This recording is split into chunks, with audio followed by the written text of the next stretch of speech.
2024ರ ಸಾರ್ವತ್ರಿಕ ಚುನಾವಣೆ ಗೆಲ್ಲಬೇಕು ಅನ್ನೋದಷ್ಟೇ ಈಗ ಎನ್ಡಿಎ ಮತ್ತು ಇಂಡಿಯಾ ಒಕ್ಕೂಟದ ಮಹಾ ಕನಸಾಗಿದೆ.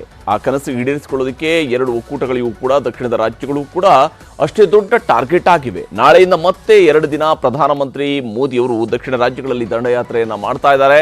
ಇನ್ನೊಂದು ಕಡೆ ರಾಹುಲ್ ಗಾಂಧಿ 2 ಕ್ಷೇತ್ರಗಳಲ್ಲಿ ಸ್ಪರ್ಧೆಗೆ ಸಜ್ಜಾಗ್ತಾ ಇದ್ದಾರೆ. ಈ ಸಲ ಕೇರಳದ ವಯನಾಡನ್ನ ಬಿಟ್ಟು ಕರ್ನಾಟಕ ಅಥವಾ ತೆಲಂಗಾಣದ ಒಂದು ಕ್ಷೇತ್ರದಿಂದ ರಾಹುಲ್ ಸ್ಪರ್ಧೆ ಮಾಡಬಹುದು ಅನ್ನುವಂತಹ ಸುದ್ದಿ ಕೂಡ ಕಾಂಗ್ರೆಸ್ ಪಾಳೆಯದಿಂದ ಹೊರಬಿದ್ದಿದೆ.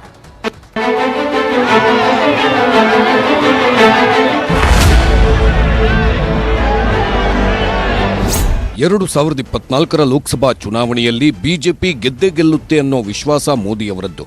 ಆದರೆ ವಿಶ್ವಾಸದಲ್ಲೇ ಕೂರದ ಪ್ರಧಾನಿ ಮೋದಿ ಟಾರ್ಗೆಟ್ 400+ ಗುರಿ ಹಾಕಿಕೊಂಡು ದಂಡಯಾತ್ರೆ ಮಾಡುತ್ತಿದ್ದಾರೆ.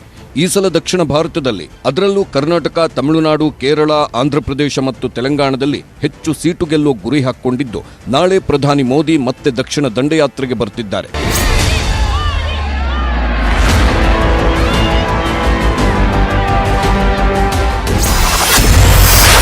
ಇವತ್ತು ದಕ್ಷಿಣ ರಾಜ್ಯಗಳ ರೈಲ್ವೆ ಯೋಜನೆಗಳ ಉದ್ಘಾಟನೆ. ಪ್ರಧಾನಿ ಮೋದಿ ಇವತ್ತು ದಕ್ಷಿಣ ಭಾರತದ ಅನೇಕ ರಾಜ್ಯಗಳ ರೈಲ್ವೆ ಯೋಜನೆಗಳಿಗೆ ಅಡಿಪಾಯದ ಜೊತೆ ಶಿಲಾನ್ಯಾಸ ನೆರವೇರಿಸಿದ್ರು. ಅಮೃತ್ ಸ್ಟೇಷನ್ ಯೋಜನೆಯಡಿ ಪುನರಾಭಿವೃದ್ಧಿ ಆಗಿರುವ ದೇಶದ 554 ರೈಲು ನಿಲ್ದಾಣಗಳು, 1500 ರಸ್ತೆ, ಮೇಲ್ಸೇತುವೆ, ಕೆಳಸೇತುವೆಗಳನ್ನು ಸಮರ್ಪಣೆ ಮಾಡಿದ್ರು. ಬಾಗಲಕೋಟೆ ರೈಲು ನಿಲ್ದಾಣದ ಹೊಸ ಕಟ್ಟಡಕ್ಕೆ ವರ್ಚುವಲ್ ಮೂಲಕ ಕಾಮಗಾರಿಗೆ ಚಾಲನೆ ನೀಡಿದ್ರು. ಶಿವಮೊಗ್ಗದ ಸಾಗರ ಮತ್ತು ತಾಳಗುಪ್ಪ ರೈಲು ನಿಲ್ದಾಣ ಉನ್ನತೀಕರಣಕ್ಕೂ ಚಾಲನೆ ಕೊಟ್ಟರು. ವಿಜಯಪುರದ ನವೀಕರಣ ರೈಲು ನಿಲ್ದಾಣ ಉದ್ಘಾಟಿಸಿದ್ರು. ಕೊಪ್ಪಳ, ಹಾಸನದ ನೈಋತ್ಯ ರೈಲ್ವೆಯ 1192 ಕೋಟಿ ರೂಪಾಯಿಯ ವಿವಿಧ ಯೋಜನೆ ಉದ್ಘಾಟಿಸಿದ್ರು.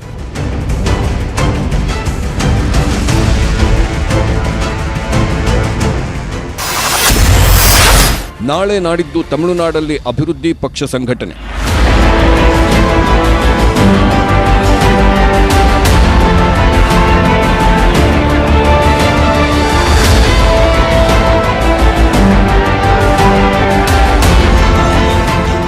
ಮೋದಿ ದಕ್ಷಿಣ ರಾಜ್ಯಗಳಿಗೆ 3ನೇ ಸಲ ಭೇಟಿ ಕೊಡುತ್ತಿದ್ದಾರೆ.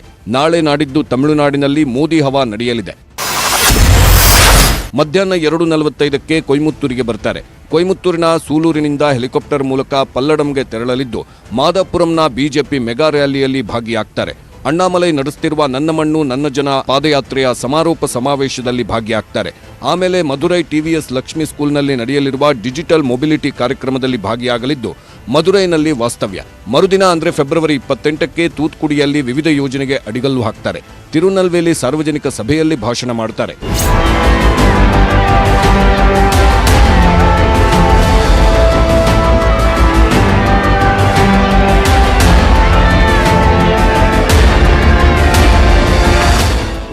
ಭಾರತ್ ಜೋಡೋ ನ್ಯಾಯಯಾತ್ರೆ ಮೂಲಕ ಲೋಕಸಭಾ ಚುನಾವಣೆಗೆ ರಾಹುಲ್ ಗಾಂಧಿ ಭರ್ಜರಿ ತಯಾರಿ ನಡೆಸುತ್ತಿದ್ದಾರೆ. ರಾಹುಲ್ ಗಾಂಧಿ ಲೋಕಸಭಾ ಚುನಾವಣೆಗೆ ಈ ಸಲ 2 ಕ್ಷೇತ್ರದಿಂದ ಅಖಾಡಕ್ಕಿಳಿಯುವುದು ಬಹುತೇಕ ಪಕ್ಕಾ ಆಗಿದೆ. ಒಂದು 2019ರಲ್ಲಿ ಸೋಲು ಕಂಡಿದ್ದ ಅಮೇಥಿ ಕ್ಷೇತ್ರವಾದ್ರೆ, ಮತ್ತೊಂದು ಕರ್ನಾಟಕದಿಂದ ರಾಹುಲ್ ಸ್ಪರ್ಧೆ ಮಾಡೋ ಸುಳಿವು ಸಿಕ್ಕಿದೆ. ಕರ್ನಾಟಕ ಬಿಟ್ರೆ ಅಮೇಥಿ ಜೊತೆಗೆ ತೆಲಂಗಾಣದಿಂದ ಸ್ಪರ್ಧೆ ಮಾಡ್ತಾರೆ ಅಂತ ಹೇಳಲಾಗ್ತಿದೆ. ಇನ್ನು ಹಾಲಿ ವಯನಾಡು ಕ್ಷೇತ್ರವನ್ನ ಕಾಂಗ್ರೆಸ್ ಮಿತ್ರಪಕ್ಷ ಇಂಡಿಯನ್ ಯೂನಿಯನ್ ಮುಸ್ಲಿಂ ಲೀಗ್ಗೆ ಬಿಟ್ಟುಕೊಡುವ ಸಾಧ್ಯತೆ ಇದೆ ಅಂತ ಹೇಳಲಾಗ್ತಿದೆ. ಕರ್ನಾಟಕದಲ್ಲಿ ಕಾಂಗ್ರೆಸ್ ಸರ್ಕಾರ ಪ್ಲಸ್ ಗ್ಯಾರಂಟಿ ಮತದ ನಿರೀಕ್ಷೆ ಇದ್ರೆ, ತೆಲಂಗಾಣದಲ್ಲೂ ಕೈ ಸರ್ಕಾರ ಪ್ಲಸ್ ಗ್ಯಾರಂಟಿ ಮತದ ನಿರೀಕ್ಷೆ ಇದೆ. ಜೊತೆಗೆ ಮೋದಿ ದಕ್ಷಿಣ ದಂಡಯಾತ್ರೆಗೆ ತಿರುಗೇಟು ನೀಡುವ ಲೆಕ್ಕಾಚಾರನೂ ಇದೆ ಅನ್ನೋದು ಕಾಂಗ್ರೆಸ್ ಮೂಲಗಳ ಮಾಹಿತಿ. ಮಾರ್ಚ್ 2ನೇ ವಾರದಲ್ಲಿ ಲೋಕಸಭೆ ಚುನಾವಣೆ ಘೋಷಣೆಯಾಗಲಿದ್ದು, ಈಗ ಪ್ರಧಾನಿ ಮೋದಿ ದಕ್ಷಿಣದಲ್ಲಿ ಹೆಚ್ಚು ಸ್ಥಾನ ಗಿಟ್ಟಿಸುವ ಲೆಕ್ಕಾಚಾರ ಹಾಕಿದ್ದಾರೆ. ದಕ್ಷಿಣದಿಂದಲೇ ಸ್ಪರ್ಧೆ ಮಾಡೋ ಮೂಲಕ ಕಾಂಗ್ರೆಸ್ ಭದ್ರಕೋಟೆಗಳನ್ನು ಇನ್ನಷ್ಟು ಭದ್ರ ಮಾಡಿಕೊಳ್ಳೋ ಲೆಕ್ಕಾಚಾರ ರಾಹುಲ್ ಗಾಂಧಿಯದ್ದು. Bureau report, news 18.